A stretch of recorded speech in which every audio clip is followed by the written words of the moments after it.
Now, the Prime Minister has used a press conference in Queensland and our female Olympians to take a swipe at the federal opposition. Take a look. I do want to make the point, as someone who is obviously male, that it's the women who are doing the heavy lifting for the Australian Olympians up to now. Now, I've got to say this about something I've noticed about the LNP under Peter Dutton here in Queensland, which is that after what is completely inadequate representation of women, they've actually gone backwards with the candidates that they've selected.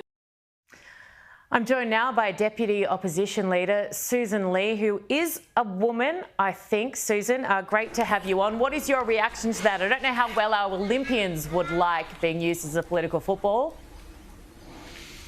Great to be on the program, Erin. Before I answer that excellent question, can I just commend you for sharing your story of domestic violence, for the example that you've set for your daughter Eliza, but the courage you've shown for so many women in so many parts of this country who don't have a voice, and take great heart from you and your sharing of your story. So it touched me and it touched so many people around me, so thank you. On the issue of what you've just played from the Prime Minister, my goodness, isn't it just so gross that he is using the Olympics to make one of his pathetic political points? It's just so him. He loves fighting Tories, whatever that means, and now he's weaponising gender. So I'm disgusted. Sussan, thank you very, very much for your really kind words. They mean a lot. Really, really grateful. Thank you. Let's now move on. The Palestinian visa pathways, which Tony Burke is expected to announce shortly. What is your reaction to that, first of all? And secondly, it feels very political. It does, doesn't it? Now, what Senate estimates has revealed, and the excellent work done by Senator James Paterson, our shadow Home Affairs spokesperson, is that Labor has once again got this issue all wrong. They've failed to tackle anti-Semitism in this country, which is unacceptable and rising. They've failed to address the issue of bringing people together, not pushing them apart. And they issued, I think, 2,000 visas to people from an area that is controlled by a known listed terror organisation.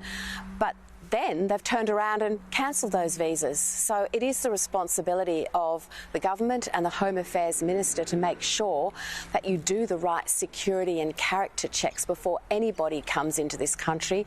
This is a test for the new Home Affairs Minister, Tony Burke. I hope he doesn't let domestic political considerations, particularly in the seat that he represents, affect this very important decision-making that he has a responsibility to do. Yeah, you're right. The seat of Watson, it's a very strong test for him early on, isn't it? We'll watch and see. I've got my thoughts on whether or not I think he'll pass that test. Another day, another foreign criminal escaping deportation. I mean, it's a mess. And where does this end? And I don't actually want to repeat the crimes of these criminals, because when we do, people actually contact us quite distressed at they actually can't understand why there can be a government in place that allows these dreadful people to be released. And they're on the streets, they're appealing to the AAT, and they're getting those appeals heard. So the directions that the Minister has been empowered to make, and in this case it was Direction 110, the previous Immigration Minister, they're just failing. They're failing miserably, because people who never should have come to this country in the first place, and now that they're here, and we understand the crimes that they've committed on Australian soil, they're getting away with it. So yet another test for Tony Burke, and I haven't seen anything that he has said that has given me any confidence that he's going to get this right either. Normally, Sussan, you would kind of look at an area where maybe the government was doing well and maybe neglecting others, but cost of living, housing crisis. I'm trying to find an area in which it feels like the government is excelling in at the moment, and I can't. Cost of living is the news just gets worse every single day. I mean, we have this segment where we talk about, you know, people ring into a breakfast radio show, and they're everyday Australians. Most of them live in Western Sydney. And the reaction to a $50 cafe voucher is like they'd won $1 million. People are doing it so tough, and nothing seems to be improving. Yes, I'm in Western Australia. It's my 9th visit since the election, and I come here often because the West is not the same as the East. However, what is the same is this pain and heartache from cost of living. And when you go to a food relief place and they say people aren't asking for food, they're asking for vouchers to help pay their electricity, because it's their electricity that is worrying them more. I mean, it goes from one to the other. Then you know there's genuine pain. I heard that in Victoria recently. As I come over here to the West, I hear small businesses just say that people are not spending the money in their businesses, they're not walking through the door, they're unhappy, they're anxious. And WA is a state where people work very, very hard for the great Australian dream. They spend a lot of time away from their families, they travel long miles, they give up that family time, they want to earn well, and they want a government that backs them in. But this is a resources state too, and the government's walking away from our resources industries because of its appalling energy policy.